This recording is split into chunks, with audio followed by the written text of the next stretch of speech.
Là.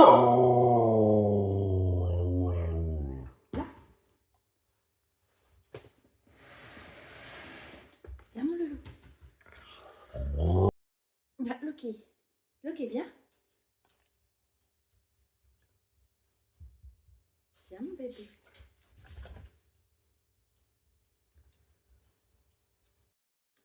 Bonjour à tous.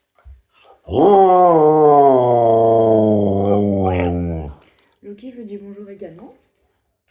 Donc, tu vois Loki? Viens chercher.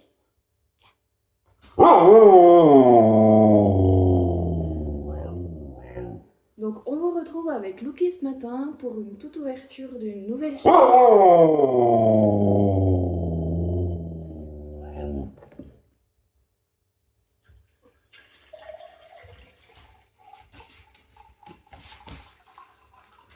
D'une nouvelle chaîne vidéo matinale qui sera tournée chaque semaine, tous les mardis à 5h.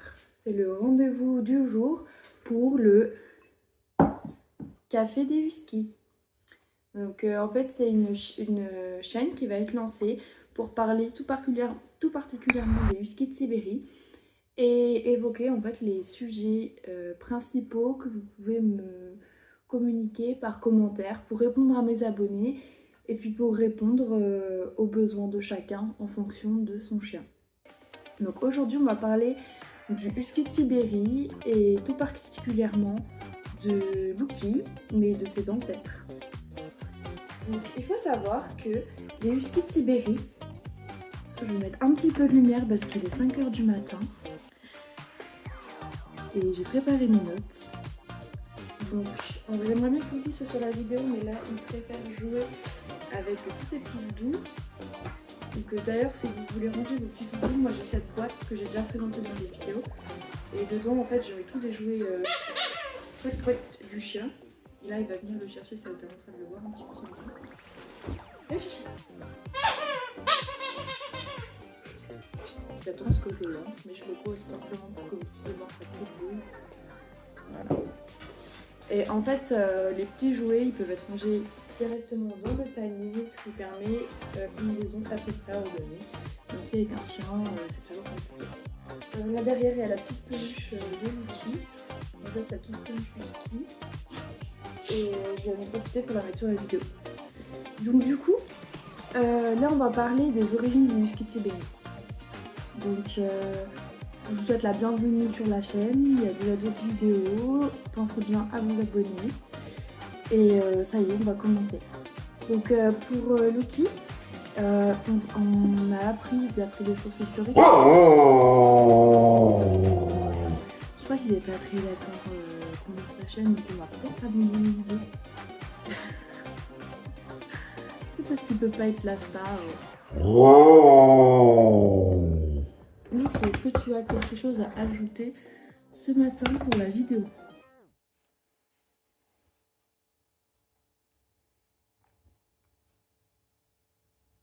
Tu as quelque chose à ajouter? Non. Bon. Bah au moins je lui aurais donné la parole ce matin. Bah viens. Bonjour à tous, je vous retrouve ce matin pour une nouvelle vidéo avec Loki sur les origines du Husky sibérien.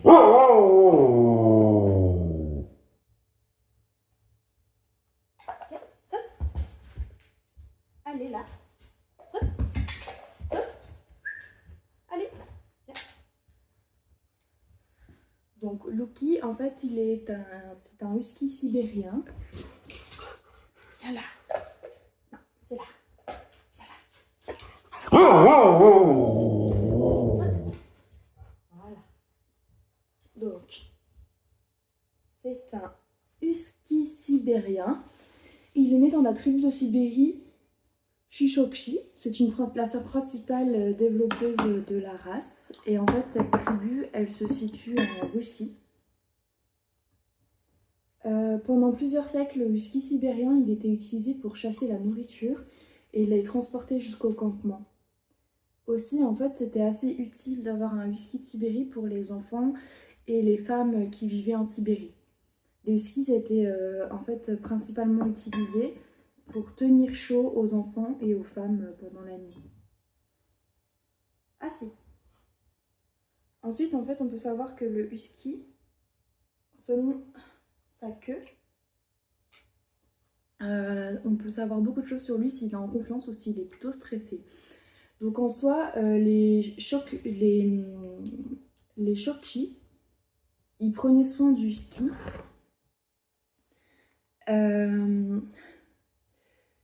Parce qu'ils vivaient, ils le nourrissaient.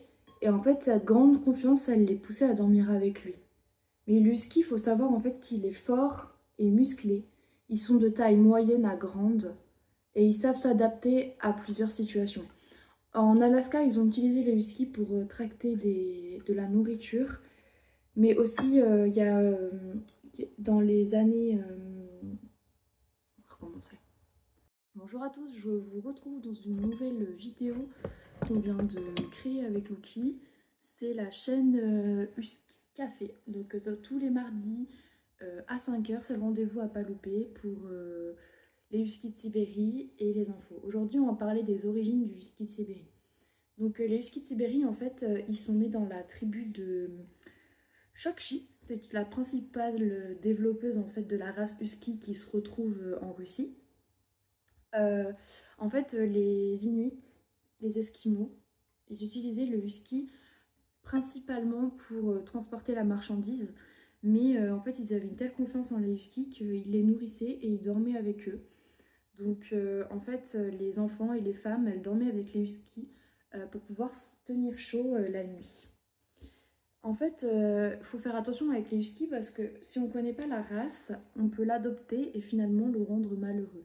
Donc je sais que j'ai fait une vidéo sur les huskies qui vivent en appartement, mais c'est pas l'idéal en fait. Pour qu'un husky puisse être épanoui, il faut qu'il puisse avoir environ 1h20 de balade par jour parce que c'est des chiens qui ont des grands besoins énergétiques.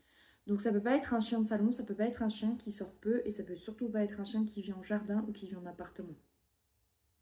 Il faut savoir aussi que c'est un chien très élégant à son allure. Donc il peut marcher de manière assez, comment dire, avec allure. Enfin je veux dire, il va marcher un peu comme ça.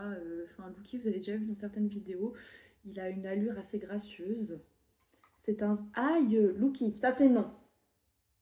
Il vient de me mordre parce qu'il était assez pressé d'avoir la nourriture. C'est un chien de trait. Il est dégagé et élégant. Donc en fait ses incisives, elles s'adaptent en ciseaux. Il a des oreilles aussi qui sont en ciseaux. Et les membres intérieurs parallèles et les membres extérieurs sont puissantes. Donc ce qui lui permet d'être un chien en fait exclusivement de trait. Donc les huskies sibériens peuvent pratiquer le canicross ou le cani VTT. On a retrouvé des traces en fait du husky autour du lac de Balkaï où vivait la tribu dans les années 1910. En fait, les chiens, ils ont gagné l'Occident et ils ont participé aux premières courses de chiens de traîneau. Ça a été la révolution pour l'époque en 1910 parce qu'il y avait très peu de chiens et que c'était en fait les chiens les plus rapides de l'époque. Et ensuite, ils les ont inscrits en fait au concours en fait de chiens de traîneau. En 1930, ils ont regagné l'Europe et ils sont développés en 1975. En 1975, il y avait très peu de chiens en fait qui restaient dans la tribu d'où ils sont originaires et du coup, ils ont dû réintégrer des huskies parce que en fait, il n'y avait plus de chiens vu que tout le monde venait les chercher pour leur beauté, pour leur intelligence et pour leur vivacité d'esprit. Donc du coup, les Esquimaux, ils ont conditionné le husky à tirer des charges moyennes sur de longues distances. Donc le husky, en fait, il a besoin de courir vers un but précis. Comme là, il est sur la vidéo, mais parce qu'il a un but précis, c'est se nourrir et avoir quelque chose qu'il aime. Sans ça, Lucky serait totalement indépendant dans son panier et il serait pas là en train de tourner des vidéos parce que ça l'intéresse pas du tout. Il regarde pas la caméra, comme vous le voyez, il regarde la nourriture. Donc du coup, c'est un chien qui a été conditionné pour les charges lourdes, les longues distances, donc ce qui fait du husky sibérien un des chiens les plus endurants. Donc vous pouvez lui faire des longues randonnées ou il peut faire également des courses de canicross, mais tout ce qui est chien de traîneau ou endurance nécessite un entraînement au préalable. La vidéo dont je parle du canicross, il faut approfondir la question et faire en sorte que votre chien ait des pauses, soit entraîné. Donc il y avait un musher qui disait que en fait il entraînait ses chiens au mois de septembre pour les courses du mois de décembre voire février. Il faut progressivement en fait amener le travail du chien. Au niveau de la dominance des chiens sur les courses de musher, celui qui se trouve à l'avant c'est pas le dominant parce que les dominants ne tournent jamais le dos à la meute. Par contre, ceux qui sont sur les côtés et qui amortissent les coups, c'est les chiens en fait qui ont des larges cuisses et assez d'endurance et qui peuvent être généralement des mâles dominants. Donc j'espère que cette vidéo vous aura plu. Il faut aussi penser au fait que l'hygiène d'un husky, c'est le brosser tous les jours parce qu'en fait il a plusieurs couches de poils. Il a du poil épais et raide à l'extérieur et du poil court et doux à l'intérieur, donc une sous-couche. Et il faut bien le laver.